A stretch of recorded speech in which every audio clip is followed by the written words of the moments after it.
आपके निकट बार बार कुत्ते तो मिल जाएंगे, लेकिन गाय यदि न उपलब्ध होती हो तो एक और अच्छा प्रकार है, एक महात्मा का बताया हुआ है। माताएं घर में रोटी तो बनती सबके घर में, तो जब आटा निकले थाल परात में उसको गूंथने के लिए, उसके पहले एक कटोरा या कटोरी जितनी आपकी श्रद्धा हो उतना भर के एक पीपा में या एक टंकी में डाल दो। ये गोग्रास है। और जब वो पात्र भर जाए तो निकट में जो भी गौशाला हो वहां वह आटा पहुंचा दो, गौ माता की सानी में लग जाएगा और आपका गोग्रास हो जाएगा। एक सज्जन हमसे बोले महाराज जी आपकी कथा सुनकर हम बहुत प्रभावित हुए। सच्ची घटना सुना रहे जालान जी। और प्रभावित हुए तो हम 2 गैया ले आए, बढ़िया सुंदर देसी गैया,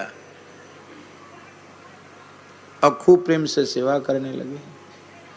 पर महाराज दोनों गाय बीमार हो गई।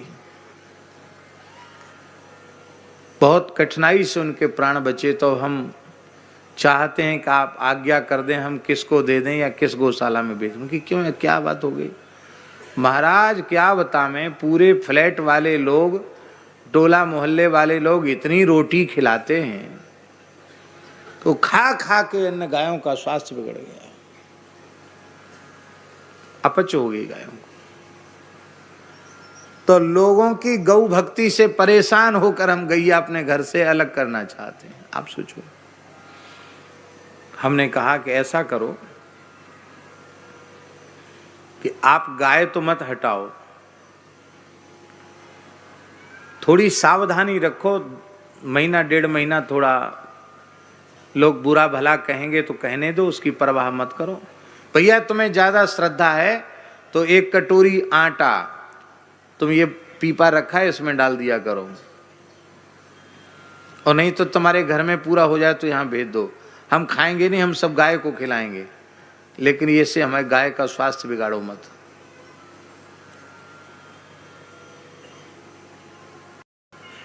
कार्तिक सुदी अष्टमी गोपाष्टमी को गौशालाओं में प्रायः गायें बीमार हो जाती।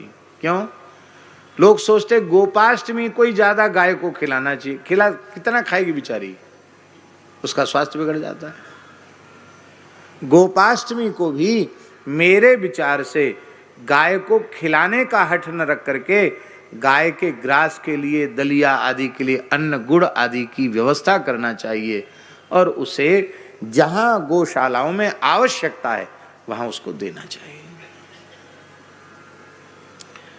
संक्रांति के अवसर पर भी लोग सोचते हैं कि ज्यादा खिला देंगे तभी हमें ज्यादा पुण्य मिलेगा, ज्यादा गुड़ खिला देंगे, ज्यादा अन्न खिला देंगे। मेरी प्रार्थना है सेवा में विवेक जरूर रखो। हमारी सेवा से सेव्य को पीड़ा पहुंच जाए तो वो सेवा सेवा नहीं है। इसलिए कुत्ते को रोटी देना जरूर। लिखा है श्याम और शवल नाम के 2 कुत्ते हैं नरक में। क्या नाम है उनका? एक का नाम है श्याम और एक का नाम है शवल। ये दोनों कुत्ते आदि कुतिया, उसका नाम है शर्मा। वो ब्राह्मण वाला शर्मा नहीं, वो तो तालब्य शकार से और ऊपर रेफ होता है शर्मा। यह है सरमा, स दंत सकार पूरा रा और फिर मां, सरमा। शर्मा नाम की देवताओं की कुतिया है, उसके 2 बालक हैं, एक का नाम है श्याम और दूसरे का नाम है शवल। जो लोग अपने जीवन में आखिरी रोटी कुत्ते को नहीं देते हैं, कुत्ते को भी नहीं खिलाते हैं, वो श्याम और शवल नाम के कुत्ते नरक के रास्ते में रहते हैं। और आपने नहीं कुत्ते को रोटी दी तो उतना मांस जितना उनके हक में है उतना मांस अपनी दाढ़ों से नोच कर खा जाते हैं। इसलिए कुत्ते को भी टुकड़ा देना, कुत्ते पर भी दया करना, ये सनातन धर्म है। पर कुत्ते को घर में घुसाना, कुत्ते को छूना, कुत्ते को पालना, ये अच्छा नहीं है।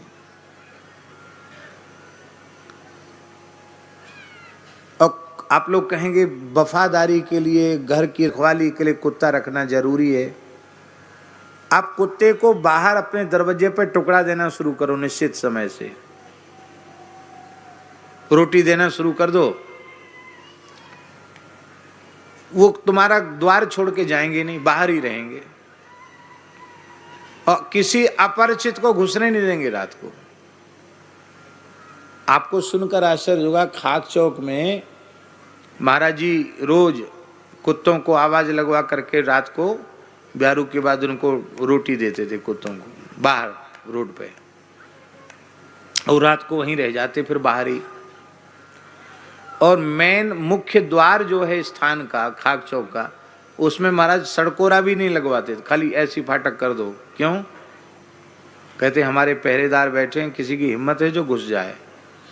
हाँ, जिसको आना होगा वो आवाज लगाएगा सीताराम राधे श्याम, तब कोई जाएगा तब आएंगे, नहीं किसी की हिम्मत नहीं जो घुस जाए भीतर। कोई कुत्ता पालते थे क्या? इसलिए कुत्ते पर भी दया करो, कुत्ते को भी टुकड़ा दो। अब लोगों ने गाय को रोटी देना भी बंद कर दिया, कुत्ते को देना भी बंद कर दिया, उससे हानि होती है। कुत्ते को भी दो। हम कुत्ते का हमारे यहाँ एक प्रेमी हैं विजय कंजानी जी, राकेश जी जानते हैं उनको बढ़िया से, कई लोग यहाँ जानते होंगे। हमारे एक कथा में उन्होंने सुना, बोले महाराज जी कुत्ता को रोटी तो लोग बिल्कुल नहीं देते हैं, हम कि तुम देना शुरू करो। तो उन्होंने योजना शुरू किया, अब वो चल भी रही होगी, भगवान जाने कितनी चल रही है, कुत्ते को रोटी देने की योजना। और तमाम लोग कुत्ते को रोटी भी। तो गाय को ग्रास तो मिल ही रहा है, आखिरी बचा हुआ गाय को, सब गायों को रोटी मिलती है।